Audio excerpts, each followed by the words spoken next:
नमस्कार, ये आकाशवाणी चंडीगढ़ है। अब आप अमन सैनी से प्रादेशिक समाचार सुनिए। पहले इस बुलेटिन के मुख्य समाचार। भारतीय जनता पार्टी के वरिष्ठ नेताओं के प्रतिनिधिमंडल ने निर्वाचन आयोग से मुलाकात कर कांग्रेस अध्यक्ष मल्लिकार्जुन खड़गे द्वारा प्रधानमंत्री के खिलाफ अपमानजनक टिप्पणी के संबंध में कड़ी कार्रवाई की मांग की। देश में रसोई गैस की आपूर्ति निर्बाध रूप से जारी, कल 45 लाख रीफिल बुक किए गए। हरियाणा मंत्रिमंडल ने हरियाणा लिपिक सेवा विधेयक 2026 लाने के लिए 27 अप्रैल को विधानसभा का विशेष सत्र बुलाने का निर्णय लिया।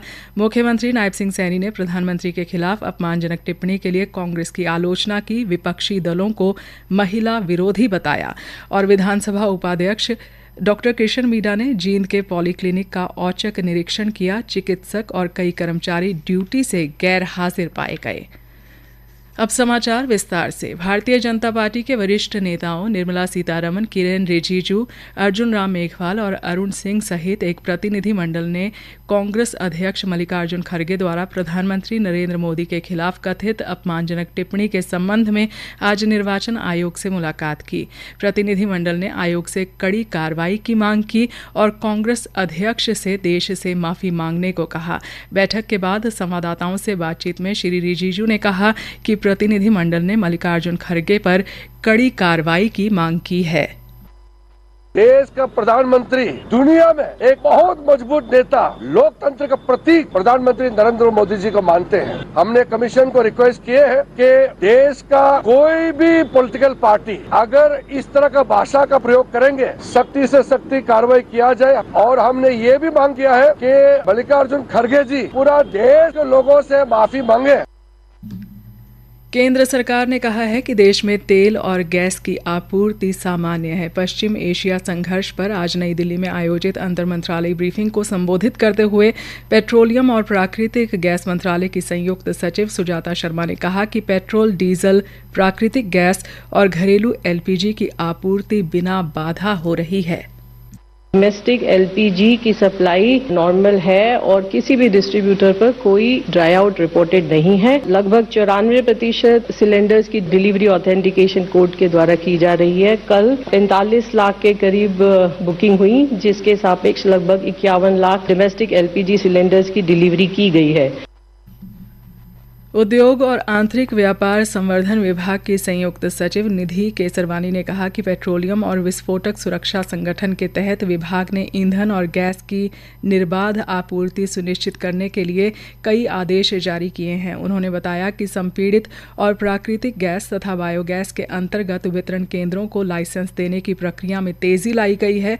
467 आवेदनों में से 157 वितरण केंद्रों को अंतिम लाइसेंस जारी किए जा चुके हैं। उन्होंने कहा कि इसके अतिरिक्त 41 बायोगैस सिलेंडर भरने और भंडारण संयंत्रों को भी मंजूरी दी गई है।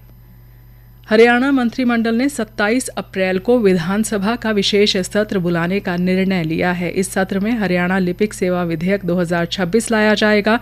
गुरुग्राम में हुई मंत्रिमंडल की बैठक के बाद मुख्यमंत्री ने बताया, इस सत्र में हरियाणा क्लेरिकल सर्विस बिल 2026 लाया जाए। आज की कैबिनेट की बैठक में कॉमन कैडर के ग्रुप डी के कर्मचारियों के प्रमोशन के लिए जरूरी नियम बनाने पर आज सहमति बनी है। कॉमन कैडर ग्रुप डी कर्मचारियों ने 5 साल से ज्यादा की सर्विस पूरी कर ली और क्लर्क के पद पर प्रमोशन के लिए एलिजिबल हो गए हैं। इसलिए आज हरियाणा क्लेरिकल सर्विस बिल 2026 मसौदे को मंजूरी दी गई है। मसौदा विधेयक में क्लर्क के पद के लिए समूह घ के पदोन्नति के कोटे को भी 20% से बढ़ाकर 30% करने का प्रावधान किया गया है। साथ ही पहले की तरह 5% एक्स ग्रेशिया कोटा रखने की अनिवार्यता भी नियमों में शामिल की गई है। प्रादेशिक समाचार आकाशवाणी चंडीगढ़ से प्रसारित किए जा रहे हैं। हमारे बुलेटिनों और ताज़ा समाचारों के लिए आप हमारी वेबसाइट newsonair.gov.in पर लॉगिन कर सकते हैं। यह समाचार हमारे यूट्यूब चैनल और x handle Akashvani news Chandigarh पर भी उपलब्ध हैं। हरियाणा के मुख्यमंत्री नायब सिंह सैनी ने कहा कि नारी शक्ति को विधानसभा और लोकसभा में 33% प्रतिनिधित्व देने के लिए लाए गए संविधान संशोधन विधेयक के विरोध से विपक्ष की महिलाओं के प्रति संकीर्ण सोच उजागर हुई है। आज गुरुग्राम में मंत्रिमंडल की बैठक के बाद मीडिया से बातचीत में मुख्यमंत्री ने कहा, हम सब ने देखा है पिछले दिनों भारत की लोकसभा में 17 अप्रैल को विपक्ष ने, हमारे जो विपक्षी दल हैं, उन्होंने भारत की नारी शक्ति की उड़ान को रोकने का काम, कुचलने का काम, उनके सपनों को बेरहमी से तोड़ने का काम विपक्षी दलों ने किया है, इंडी गठबंधन के लोगों ने किया है। 16-17 अप्रैल को संसद में जो कुछ भी हुआ है उसमें कांग्रेस पार्टी, उसमें तृणमूल कांग्रेस पार्टी टीएमसी, उसमें समाजवादी पार्टी डीएमके जैसे विपक्षी दलों ने इस प्रकार से भारत की नारी का उपहास उड़ाया। श्री नायब सिंह ने कहा कि इन दलों ने एक बार फिर साबित कर दिया कि जब बात महिलाओं को अधिकार देने की आती है तो उनका असली चरित्र सामने आता है। मुख्यमंत्री ने कहा कि भाजपा सरकार ने प्रधानमंत्री नरेंद्र मोदी के नेतृत्व में महिलाओं के सशक्तिकरण को सर्वोच्च प्राथमिकता दी है। एक प्रश्न के उत्तर में मुख्यमंत्री ने कांग्रेस द्वारा प्रधानमंत्री नरेंद्र मोदी के लिए अपशब्द बोलने की निंदा की। सुन लो उनकी जुबान से, कहा मोदी आतंकवादी, बोलने वास्ते कुछ नहीं बचा इनके पास। अब तो यही शब्द इनके पास बच रहे हैं कि मोदी को गाली दो। 55 साल का समय मिला, 55 साल के अंदर देश को बदलने का समय था, गरीब के जीवन को बदलने का समय था, देश को विकसित बनाने का समय था, वो समय चूक गए। अब तो आवा चुकी डूमनी, गावा आड़ पताड़ गह रहे हैं, कोई कुछ बोल रहा, कोई कुछ बोल रहा, लोग नकार रहे।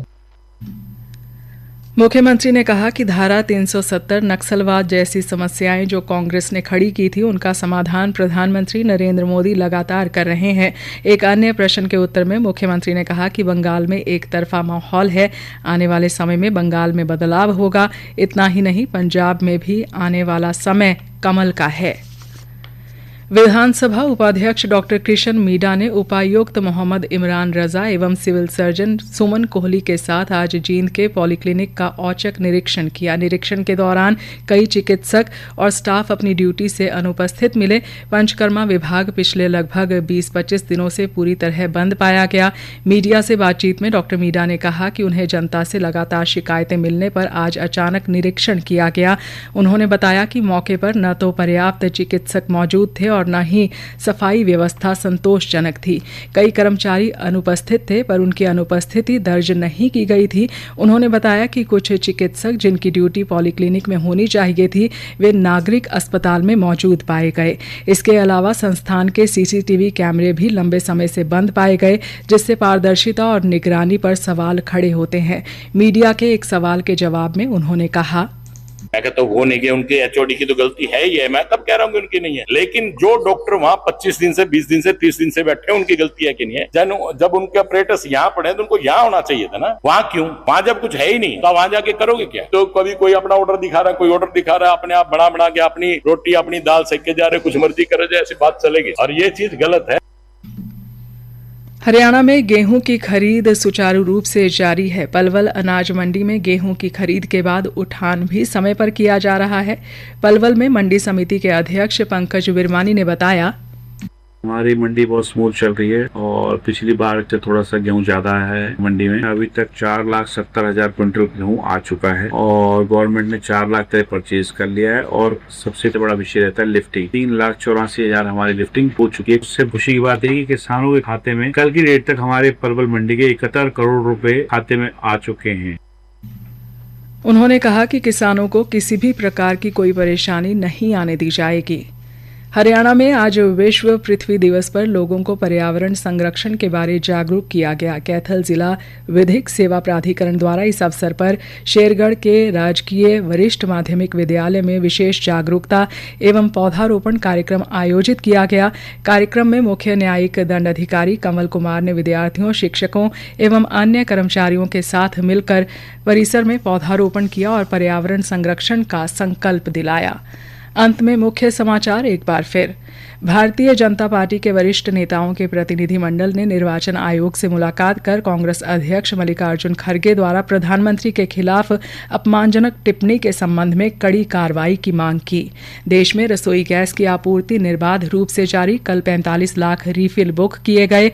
हरियाणा मंत्रिमंडल ने हरियाणा लिपिक सेवा विधेयक 2026 लाने के लिए 27 अप्रैल को विधानसभा का विशेष सत्र बुलाने का निर्णय लिया। मुख्यमंत्री नायब सिंह सैनी ने प्रधानमंत्री के खिलाफ अपमानजनक टिप्पणी के लिए कांग्रेस की आलोचना की, विपक्षी दलों को महिला विरोधी बताया और विधानसभा उपाध्यक्ष डॉक्टर कृष्ण मीणा ने जींद के पॉलीक्लिनिक का औचक निरीक्षण किया। चिकित्सक और कई कर्मचारी ड्यूटी से गैर हाजिर पाए गए। इसी के साथ समाचार बुलेटिन समाप्त हुआ।